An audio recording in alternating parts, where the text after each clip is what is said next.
नमस्कार, मैं खुशी और आप देख रहे हैं हिंद सागर। आइए नजर डालते हैं आज की बड़ी खबर पर। वो फसादी, हम जिहादी, मौलाना मदनी ने किसे लेकर दिया यह बयान? वंदे मातरम पर भी बोले। आपने क्लियर कर दिया कि आपका मतलब वायलेंस से नहीं था, आपका मतलब कोई उकसाने से नहीं था, आपका मतलब था लोगों को बताना कि जिहाद का रियल मीनिंग क्या है। अब हम आते हैं सुप्रीम कोर्ट पे। आप सुप्रीम कोर्ट को भी लताड़ रहे हैं। अब आप क्या कह रहे हैं कि मैंने ये कहा कि सुप्रीम कोर्ट गलत है, और जो मैंने कहा है वो सुप्रीम कोर्ट सरकार के दबाव में काम करता है। इस तरह का ऐसी फीलिंग्स हैं। देखिए, मैं एक इंडिविजुअल नहीं हूं, एक ऑर्गेनाइजेशन को से बिलोंग करता हूं, और वो ऑर्गेनाइजेशन एक पर्टिकुलर कम्युनिटी के साथ बिलोंग करती है। अगर मैं उसकी फीलिंग्स को आप लोगों तक, मुल्क तक नहीं पहुंचाऊंगा तो मैं बेईमान हूंगा। फीलिंग्स क्या है कि डंडी मारी जा रही है, उस फीलिंग को बयान किया है मैंने। हो सकता है वो फीलिंग गलत भी हो, क्योंकि बहुत सारे अच्छे फैसले भी आए हैं, उनकी तारीफ भी होती है। हमेशा ये कहा गया है इस ऑर्गेनाइजेशन के रिजोल्यूशंस में, 1-2 में नहीं 20 में, कि हमारे लिए बहुत बड़ी होप, बहुत बड़ा सहारा है। ये जो हमारे कॉन्स्टिट्यूशन के निर्माताओं ने, भारत के संविधान के निर्माताओं ने जो आइडिया रखा था, वो ये बीच में ये जो हम लोग कहते हैं डेमोक्रेसी के 4 पिलर हैं, उसमें एक कोर्ट को रखा गया है, जुडिशरी को रखा गया है। तो उसका मतलब यही है कि मेजोरिटेरियनिज्म ना आ जाए। समझिए, अगर सारे लोग मिल करके, मेजोरिटी मिल करके कोई कानून बनाए, वो कानून तो फाइनल होगा, पर वहां एक बीच में एक वो रख दिया है। पर सर, ये असुरक्षा की भावना मुझे लगता नहीं है ऐसा कुछ कोई आपको नहीं लग रहा है। तो हम भी जमीन पे हैं सर। आपको मुसलमान होना पड़ेगा इस पे आने के लिए। मतलब सर, ये तो थोड़ा सा मैं इससे डिसएग्री करता हूं। ठीक है, आप डिसएग्री करें, ये आपका अधिकार है। तो मेरा अधिकार क्यों छीन रहे हैं इस बात को कहने का कि हमें ऐसी जगह खड़ा कर दिया है कि हम ये महसूस फील कर रहे हैं कि हमें दीवार से लगा दिया, दीवार से लगा दिया है। ये हमारी फीलिंग है।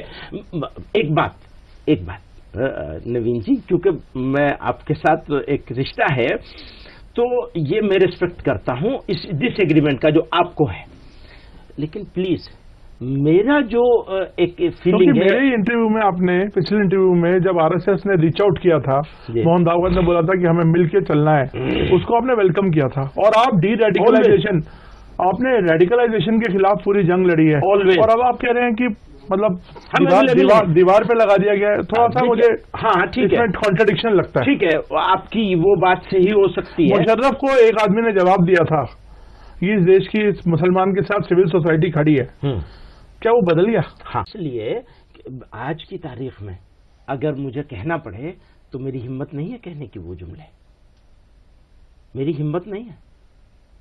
क्यों? इसलिए कि पूरे मुल्क में सिचुएशन ऐसी हो गई है।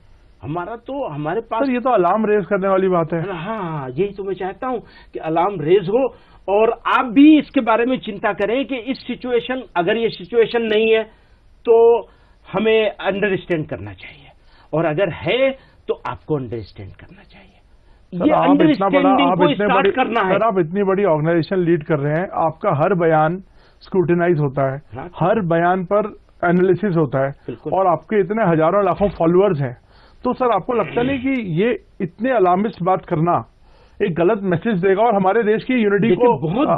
बहुत दिनों से ये बात हमारे ऊपर है कि हमें ये बात कम्युनिटी के सामने, कौम के सामने, देश के सामने रखनी चाहिए कि ये हमारे कंसर्न है। हमारे कंसर्न को हमारा गद्दारी साबित करना ये बहुत बड़ा अन्याय होगा इस देश के। कौन साबित कर रहा है ये आप अगर स्पेसिफिकली बोले तो? अलबत्ता नहीं, वो लोग कह रहे हैं, बोल रहे हैं ना, बहुत आपको लगता है एक बहुत छोटी माइनॉरिटी है जो इस तरह की बातें कर रही है। ये बात सही है, लेकिन इसमें पूरे देश को पेंट करना। लेकिन ना, पूरे देश को पेंट नहीं कर रहे हैं। हमने तो इसी प्रोग्राम में, इसी तकरीर में ये बात कही है कि 60% लोग अभी भी हमारे खामोश मेजॉरिटी जो है, हमें उसको एड्रेस करना है और उसको अपने साथ लेना है। अपने साथ लेने का मतलब ये अपने कंसर्न के साथ।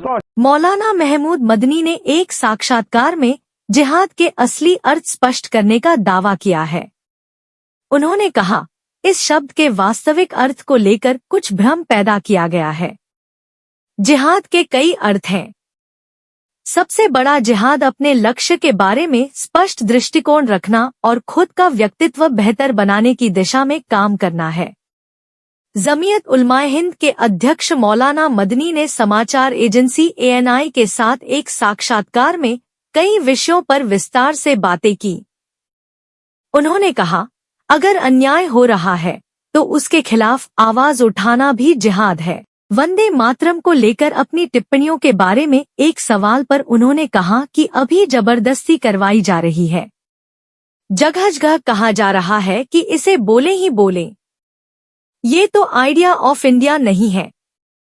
जमीयत ने वंदे मातरम को लेकर क्या कहा? भारत के राष्ट्रीय गीत वंदे मातरम से जुड़े एक सवाल पर जमीयत प्रमुख मदनी ने कहा, हमारे संगठन ने 2011 और उससे पहले भी काफी बहस की थी। अब वे सरकार कह रही है कि वंदे मातरम अनिवार्य होगा। उन्होंने कहा कि इसे जबरन लागू करना भारत का विचार नहीं है। अगर जरूरी हुआ तो हम इस फैसले और विचार को अदालत में चुनौती भी देंगे। उन्होंने चुनौती देने की रणनीति को लेकर कहा, सबसे पहले हम इस विषय पर सभी लोगों से बात करेंगे और नागरिक समाज को एक साथ लाने की कोशिश करेंगे। आतंकवादियों ने इस्लामिक शब्दों को गलत तरीके से इस्तेमाल किया। संगठन और अपनी भूमिका को लेकर मदनी ने एक अन्य सवाल के जवाब में कहा, जब से मैंने इस संगठन में एक सचिव के रूप में प्रवेश किया है, मैंने इसे अपने जीवन का मिशन बना लिया है कि आतंकवादियों ने जिन इस्लामिक शब्दों को गलत तरीके से समझाया है उसे ठीक करके सबके सामने लाऊं।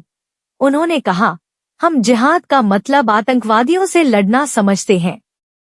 मैंने हमेशा कहा है कि वे फसादी हैं और हम जिहादी हैं। मुसलमानों को गाली देने के लिए नए शब्द गढ़े जा रहे हैं। उन्होंने सत्ताधारी खेमे पर भी गंभीर आरोप लगाए।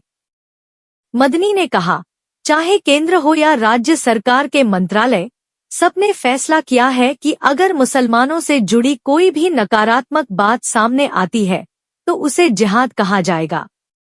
हालांकि सच्चाई ये है कि जिहाद एक पवित्र शब्द है। हम जिहाद के असली अर्थ के लिए लड़ रहे हैं। लव जिहाद, जमीन जिहाद, थूक जिहाद और वोट जिहाद मुसलमानों को गाली देने के लिए नए शब्दों के रूप में गढ़े गए हैं। तो अब तक के लिए बस इतना ही। फिर होगी आपसे मुलाकात ऐसी एक और बड़ी खबर के साथ। तब तक के लिए नमस्कार और देखते रहिए हिंद सागर। ऐसे ही लेटेस्ट अपडेट्स के लिए हमारे चैनल को सब्सक्राइब करें और तुरंत नोटिफिकेशन पाने के लिए बेल आइकन प्रेस करना ना भूलें। और यदि आप हमें फेसबुक के माध्यम से देख रहे हैं तो हमारे चैनल को फॉलो जरूर करें।